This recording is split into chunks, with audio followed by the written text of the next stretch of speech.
C'est magique, là.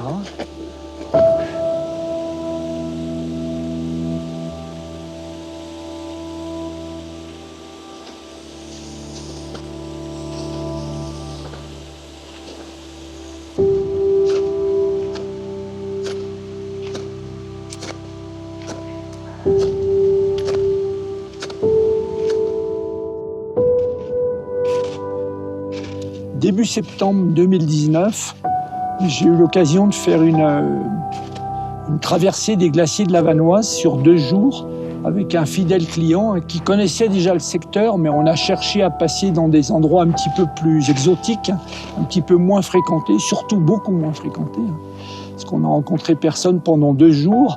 Et le 2e jour, au départ du refuge de l'Harpon, nous avons fait l'ascension du dôme de Chasse-Forêt, donc à 3586. Et ensuite, on est redescendu par le glacier du Pelve. Et on a décidé de descendre par ce qu'on appelle le passage des rochers Saint-Barthélemy. Et c'est au cours de cette descente qu'on a découvert le lac. Donc, c'était au mois de septembre, c'était le 4 septembre 2019. Voilà, mais à l'époque, le lac, il était tout petit. À l'époque, c'était une mare. C'est une mare, mais on voyait déjà qu'il y avait un lac en cours de formation. Et c'est effectivement la première fois que je le voyais.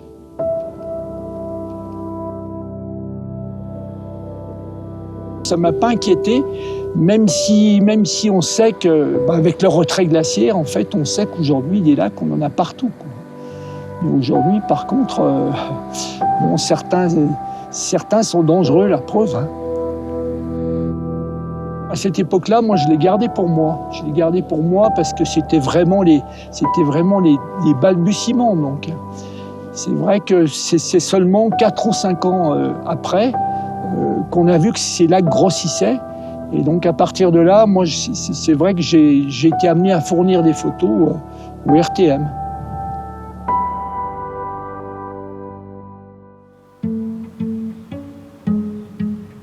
En septembre 2024, constatant une bonne augmentation de superficie du lac, on a décidé de faire une campagne radar, ce qui permet d'estimer les épaisseurs de glace et d'estimer la position du rocher sous le glacier. Une fois qu'on connaît la position du rocher, on peut savoir, si jamais il y a des chenaux sous-glaciaires qui se créent, vers où l'eau peut partir. Et donc, avec ces mesures-là, on a pu voir que l'eau du lac pouvait partir en direction du cirque du Grand Marché et donc dans le bassin versant du ruisseau de l'Isertan qui rejoint Pralognan-la Vanoise. Et quand on prend le volume d'eau qu'il y avait dans ce lac-là et qu'on le vidange en 1 heure, 2 heures, ça va faire des débits qui sont comparables à des crues exceptionnelles du ruisseau de l'Isertan dans lequel le lac se vidangerait. En aval, le camping du Chamois et des habitations en rive droite du torrent de l'Isertan sont menacés. Le centre du village de Pralognan pourrait aussi être touché dans le cas du scénario le plus défavorable. On ne fait pas le choix d'un scénario moyen, on dit voilà ce qui est possible, voilà l'éventail des possibles. On présente les scénarios à la fois optimistes et à la fois pessimistes, sans pouvoir indiquer lequel a le plus de probabilité d'arriver. Donc c'est très difficile après de prendre une décision à partir de ces informations, parce qu'elles sont incomplètes. À partir du moment où on a la connaissance, qu'on a une observation qui a été faite sur ce lac, que ce lac prenait du volume, et que n'ayant pas les outils nécessaires, ou en tout cas suffisamment précis, pour savoir ce qui se passe réellement à 5, 8, 10 mètres de profondeur, savoir si des canaux existaient sous glaciaire ou pas, en fait, c'est assez vite balayé. À partir du moment où on doit assurer la sécurité des personnes et des biens, on le balaye assez rapidement, cette solution de dire on va attendre. On a eu plusieurs expériences ces dernières années avec le lac des Bossons, le lac de Rosolin à Tignes, qui nous ont permis de réfléchir à différentes solutions pour vidanger des lacs. Donc sur le lac du Grand Marché, assez rapidement, on a pu cibler une des solutions qui nous semblait la plus appropriée. Donc faire un chenal sur le glacier, puisque la topographie était assez favorable. Puisqu'on ne peut faire que supprimer l'aléa, l'aléa, on veut le supprimer en creusant ce chenal dans la glace. À ce moment-là, on s'est dit, comment faut-il faire pour creuser ce chenal dans la glace? Est-ce qu'il faut amener des engins par la voie terrestre jusqu'à ce glacier du Grand Marché? Techniquement, c'est faisable. On peut, on monte déjà en quad jusqu'au col de la Vanoise, jusqu'au refuge du col de la Vanoise. Donc, pourquoi pas monter en pelleteuse, éventuellement pelle araignée, et puis ensuite tailler un chemin, tailler une piste pour rejoindre le glacier, puis traverser tout le glacier, toute la calotte. Enfin, toute la calotte, non, mais voilà, faire plusieurs kilomètres sur le glacier pour rejoindre ce secteur-là. Et là, on s'est regardé collectivement entre le service de l'État, le maire, le RTM, encore une fois, le parc de la Vanoise. On s'est dit, mais non, c'est pas ça qu'on veut. On veut surtout pas créer une piste monumentale pour amener une pelleteuse par voie terrestre sur le glacier. Il faut trouver d'autres solutions. Et donc on s'est dit, oui, c'est ça la meilleure solution, c'est de monter les pelleteuses par la voie des airs et puis d'installer une base de vie en limite de ce glacier pour que les ouvriers les conducteurs de pelle qui vont effectivement creuser cette tranchée, ne soient pas obligés de redescendre tous les jours, de limiter d'une certaine façon les rotations d'hélicoptères. On a évidemment cette préoccupation à la fois de limiter les consommations de kérosène, bien sûr, mais aussi et surtout de limiter le dérangement dans un espace protégé qu'est le parc national. Et donc voilà, l'idée de ce chantier avec cette base de vie, effectivement, juste à côté du glacier, s'est très rapidement imposé comme étant, finalement, la solution de moindre impact environnemental pour réaliser ces travaux de vidange du lac du Grand Marché.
On se trouve sur le glacier de Grand Marché, sur la commune de Pralognan-la-Vanoise.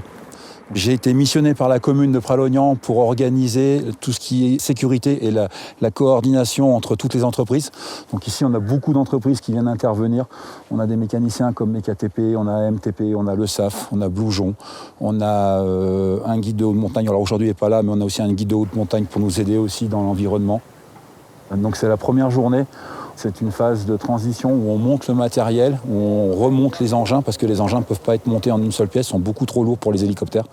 Donc là, depuis ce matin, on effectue des rotations avec la société SAF sur deux pelles, ce qu'on appelle des pelles araignées, qui sont vraiment dédiées à évoluer dans des zones très escarpées, très pentues, qui sont étudiées pour faire ça.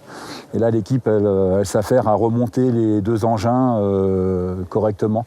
Alors on a trouvé une place qui est relativement plane, donc qui est en sécurité pour eux, qui est hors zone d'activité des glaciers. On n'a pas de crevasses, on est loin aussi du lac, donc on n'a pas cette problématique de noyade ou quoi que ce soit qu'on peut avoir dès qu'on est au bord du lac. Et la journée se déroule plutôt bien. Il est, je sais pas, il doit être 10h du matin et les choses avancent bien, quoi. Voilà. On a plein d'eau. Non.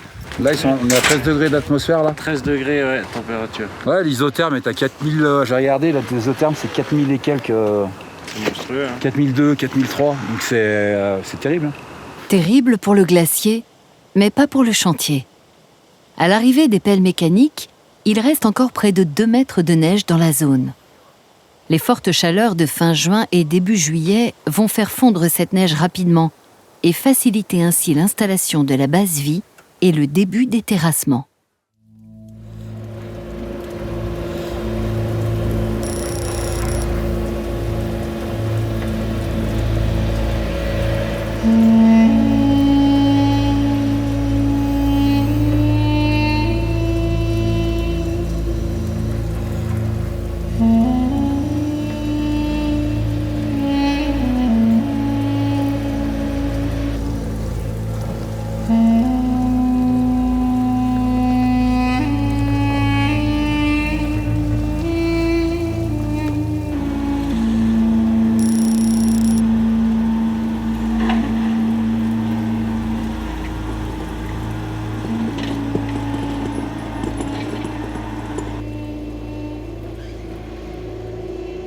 Aujourd'hui, c'est la 4e réunion de chantier. Le chantier a commencé sur la fin du mois de juin, avec une première partie de l'opération qui était l'installation de la base vie, l'amener des machines, donc les 3 pelles mécaniques qui sont là, mais qui ont été amenées démontées.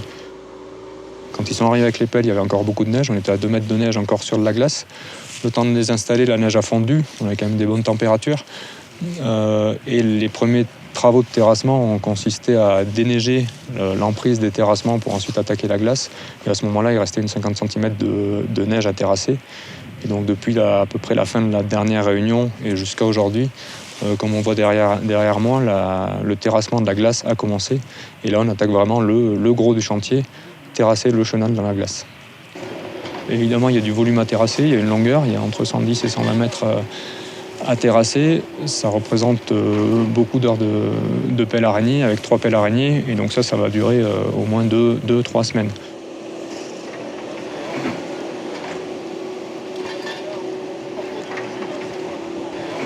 Donc l'objectif de l'opération qu'il faut garder en tête, c'est vidanger le lac proglaciaire qu'on a derrière. Vidanger, et la solution technique qui est retenue, c'est le vidanger de façon maîtrisée en direction du cirque du Grand Marché. Pour cela, en fait, aujourd'hui, le lac il est bloqué par le dôme glaciaire qu'on a derrière. Donc l'objectif qui est fixé, c'est ouvrir une tranchée, ouvrir un chenal dans le glacier pour que ce fond du chenal, et c'est bien l'objectif qui est fixé à l'entreprise, atteigne le niveau du lac et permette de générer une première surverse. Donc le lac va commencer à se surverser dans ce chenal et à se déverser vers le cirque du Grand Marché, donc du côté où on veut qu'il se déverse. Et ensuite, on mise sur le côté naturel, c'est l'eau de la vidange, donc l'eau qui vient du lac, qui va inciser progressivement ce chenal qui aura été creusé pour abaisser progressivement le niveau et donc le volume du lac jusqu'à espérer la vidange totale du lac. Sachant que si il perdure un certain volume d'eau dans le lac, en fait, tout volume qui sera ôté de cette dépression topographique est un gain en termes de gestion du risque.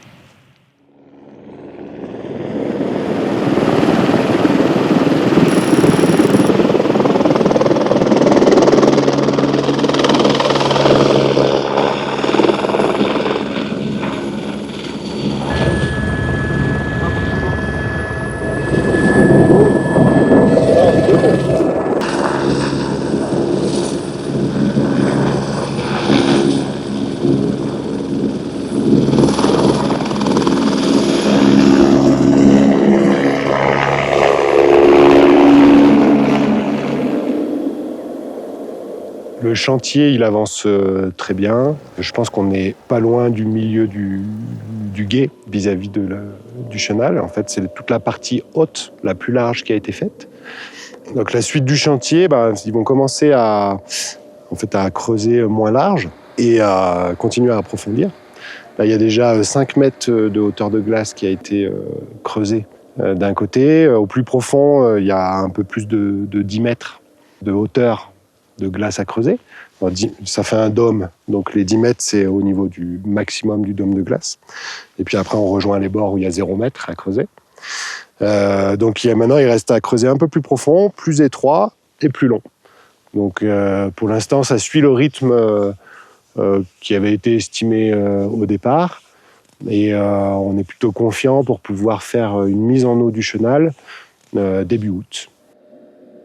Donc aujourd'hui, il faut qu'on prépare cette mise en eau au niveau de l'entreprise. Comment est-ce qu'ils vont s'y prendre? Donc probablement, il y aura un petit barrage qu'ils vont casser pour pouvoir faire une mise en eau rapide au départ, évacuer les blocs de glace qui pourraient être encore dans le chenal.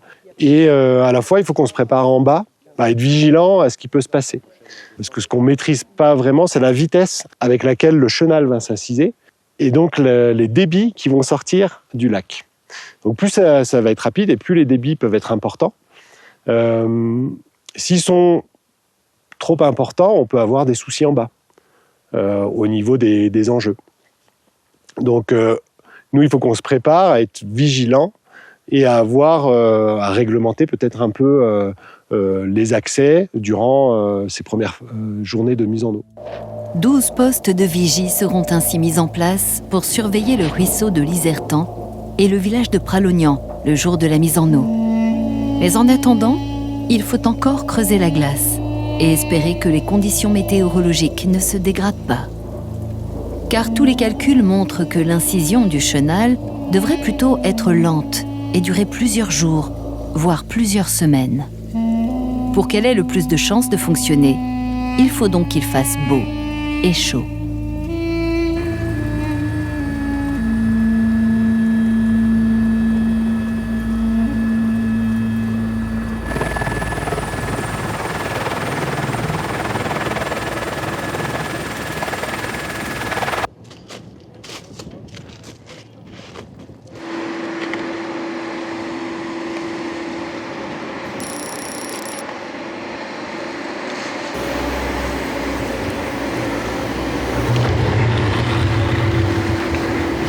Si on doit descendre plus profond, et ben là, à ce moment-là, on mettra la glace sur le côté. Ah d'accord. Tu réserves cet espace-là pour si jamais il faut descendre plus profond. Si jamais on doit faire quelque chose, on a toujours un accès sur le bord. On peut aller avec le bras de la pelle au droit du chemin. Ils sont descendus.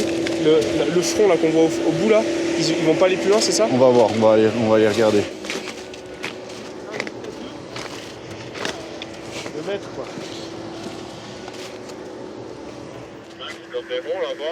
Pas sûr que le débit soit suffisant pour évacuer la glace. Donc, du coup, vous, ça veut dire que vous allez devoir déposer un espèce de mélange d'eau et de glace sur les bords. D'où le plat qu'on voit qui est relativement grand, mais qui est quand même bien sécurite et qui peut recevoir un petit peu de matériaux si on est à leur creuser. Quoi. Donc on part lundi, mise en eau? Ça vous va, vous? Bah moi, ça me va. Et puis mardi, mercredi, jeudi... En déblai, en attendant, ça sera un petit peu plus tranquille pour les chauffeurs, mais en surveillance, on va dire. Si ça arrive chaud, les médias vont couler et ça va te faire un peu d'apport. Hein. C'est pour ça que je profite très bien de l'anticyclone. Moi, lundi, c'est bien. On voit tout ça avec la mairie en bas.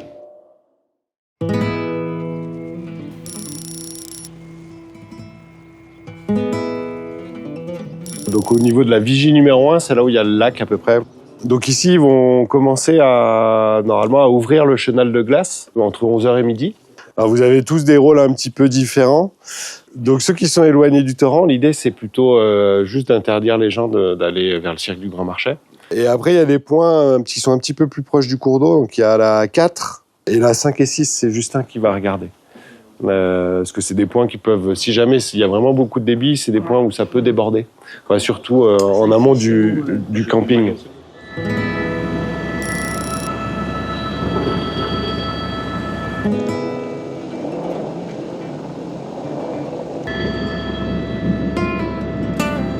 Sacré claque. Ouais. Bon,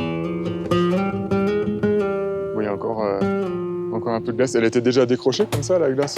Ouais.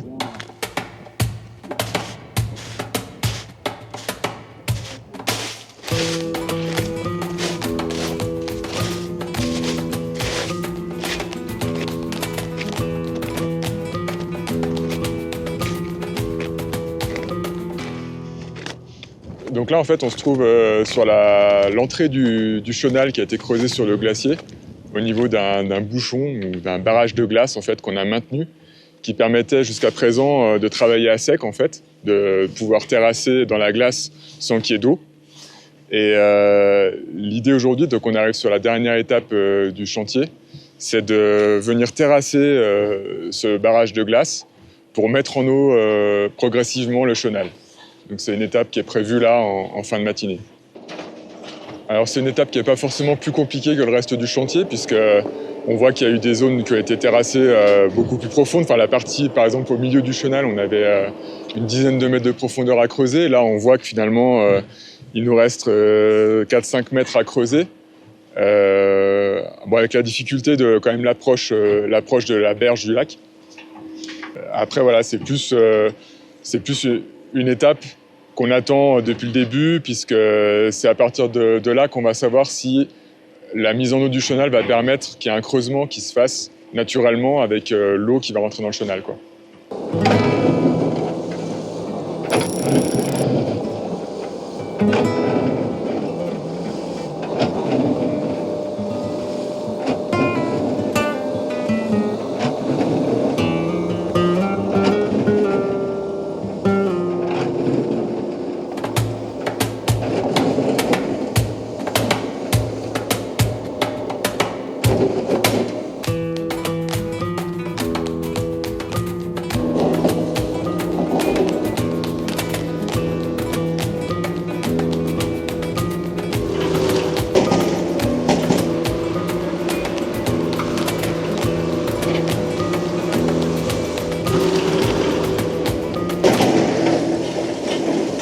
Oui, Thomas.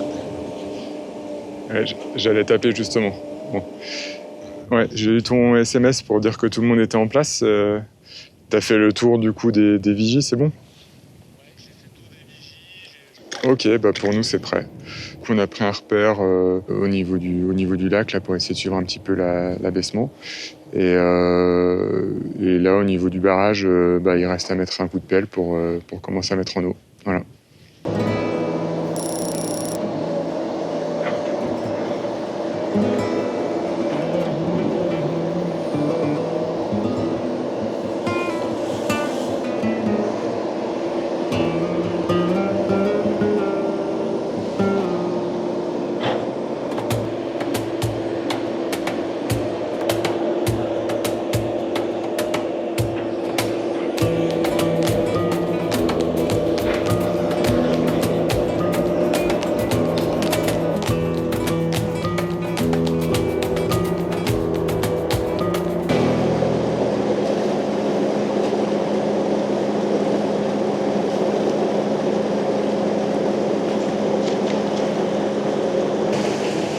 Bon écoute, pour l'instant ça a l'air de se stabiliser un peu, on va laisser un peu faire. Ça s'est bien ralenti par rapport au début, quoi.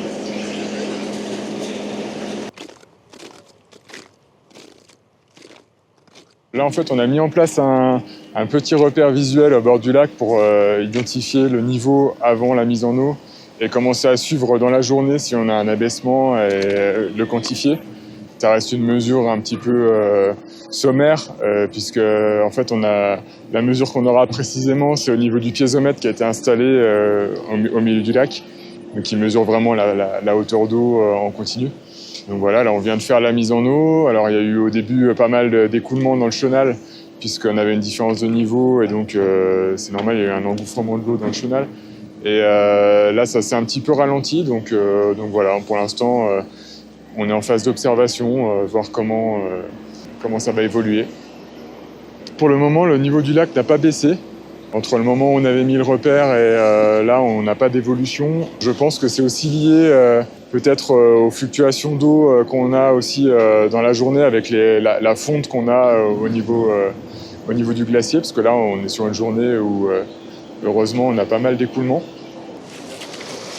Bon, du coup, vous avez pris la mire pour essayer on a contrôlé, mais de toute façon visuellement là on le voit déjà bien. Hein. Ouais, tu regardes le bord là-bas à droite, tu vois que plus ça va, plus ça commence à inciser. Ouais.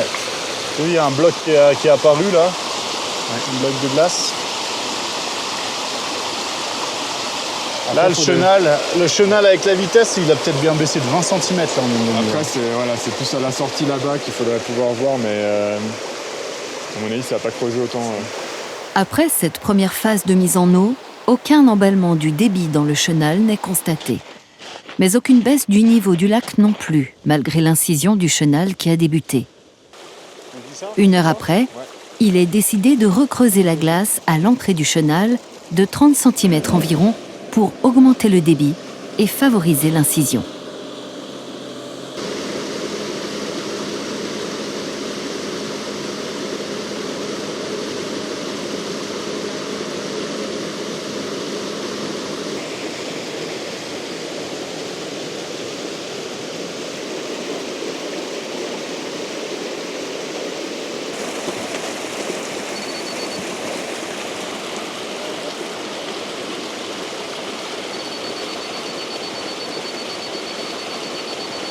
Donc là, on est à 3,55 à peu près. On est à 3,55, on a creusé de 50 cm.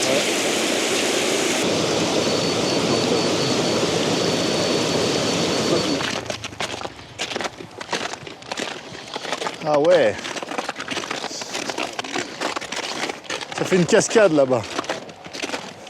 Ouais, là, il y a 2-3 petits blocs là, qui se sont tankés devant, 2-3 icebergs. 486 moins 444. 42 cm. Ok. Donc on a perdu 42 cm en 2h30. On est bien juste.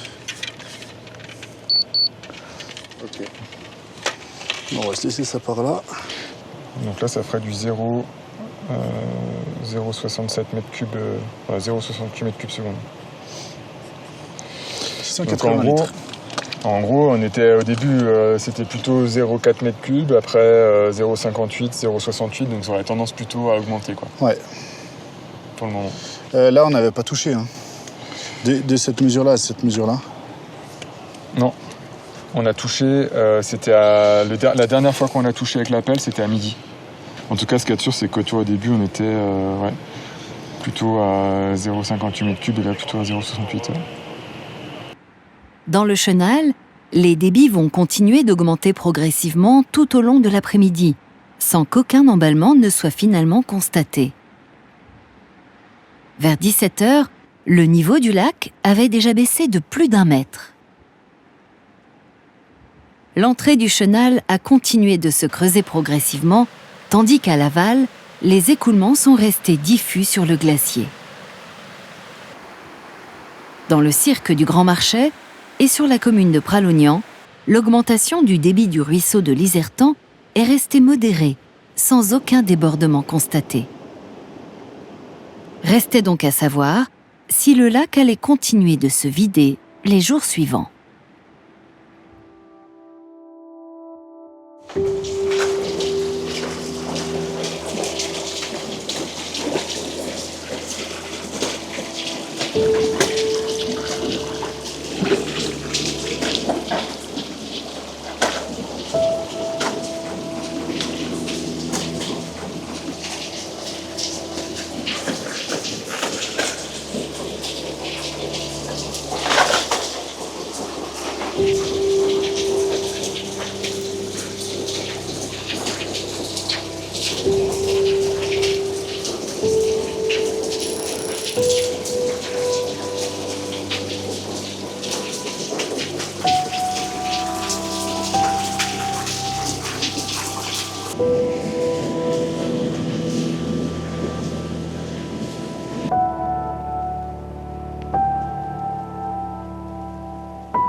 On est en train de prendre des mesures du chenal, donc on prend des mesures de topo, on prend des points GPS pour cartographier la zone, et en plus de ça, on va prendre aussi des profondeurs du chenal pour voir un peu quelle profondeur, voilà, l'incision du chenal au fur et à mesure de l'étude. Il s'est creusé très rapidement au début, au bout de 3 jours, il faisait déjà 5 mètres, Au bout de 2 semaines, ils en faisaient 8. Et là, maintenant, là, on est un peu plus d'un mois plus tard et il en fait 11. Voilà. Ça varie en fonction des températures. Et on était en pleine canicule au début, lors de la mise en eau. Du coup, ça a fondu très vite. Puis là, ça se ralentit un peu.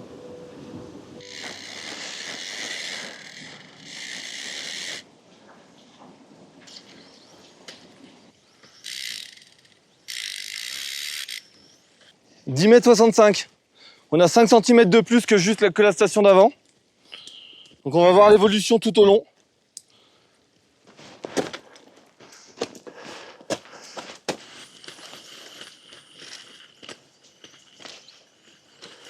Mesure de hauteur, mesure GPS, mesure de débit, de température, scan laser terrestre. L'incision du chenal par l'eau de fonte est auscultée dans les moindres détails depuis sa mise en eau. Donc là, ça c'est un laser scan. Là, il va tourner, il va prendre plein d'images, il va lancer il va faire un scanner global sur 200 mètres. Enfin, il va faire dans un rayon de 200 mètres autour de lui. Voilà, donc là, on a posé plusieurs repères à droite à gauche pour qu'il puisse se repérer dans l'espace. Après, on va le déplacer, on va en faire plusieurs pour regrouper tout ça sous un seul schéma et avoir une vision en 3D du chenal. Ça permet de voir en fait l'évolution de l'incision du chenal, voir la morphologie, comment est-ce que l'eau a creusé dans la glace, et mettre ça en corrélation avec toutes nos autres mesures, celles du lac et puis aussi également les mesures météorologiques, pression, température, etc. Et puis avoir le maximum de données pour analyser tout ça après coup. Et ça servira pour des études futures. L'incision du chenal a été presque 10 fois plus rapide que prévu. Il était donc essentiel de recueillir le maximum de données pour alimenter les modèles et mieux comprendre les effets de l'eau sur la glace. Une semaine après la mise en eau du chenal, le lac avait en tout cas complètement disparu.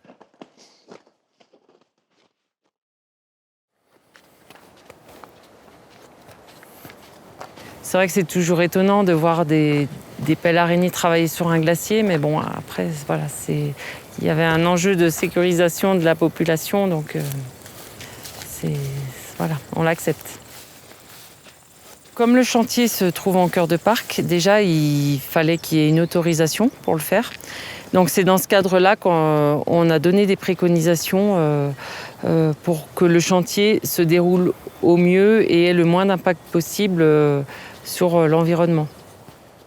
On avait des premières préconisations lors de l'installation du chantier. Déjà, on a vérifié que les pelles araignées soient propres et qu'il n'y ait pas de risque de dissémination d'espèces exotiques envahissantes, par exemple.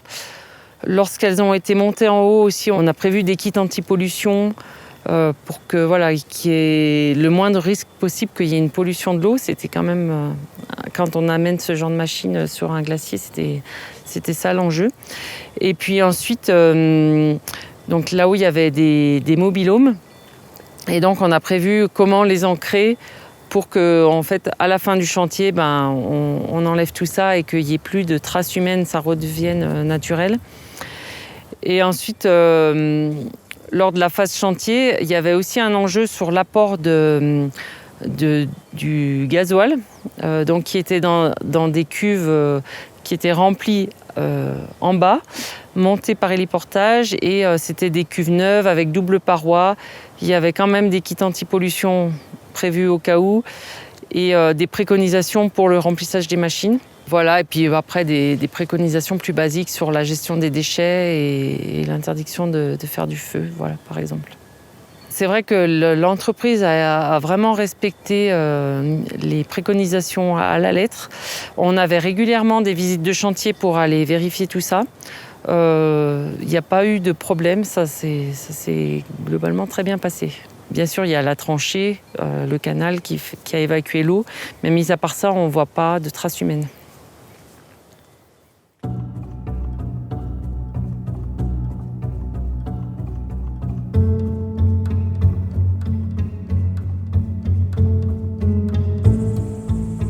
C'est pas simple de voir des pelles mécaniques qui creusent un glacier, quoi.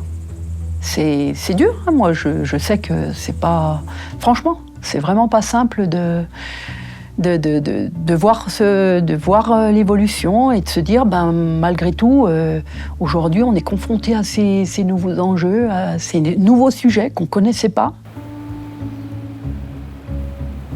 On est quand même dans un parc national, puis on va toucher à des glaciers qui eux-mêmes sont, entre guillemets, en souffrance, et puis qui sont hyper médiatisés.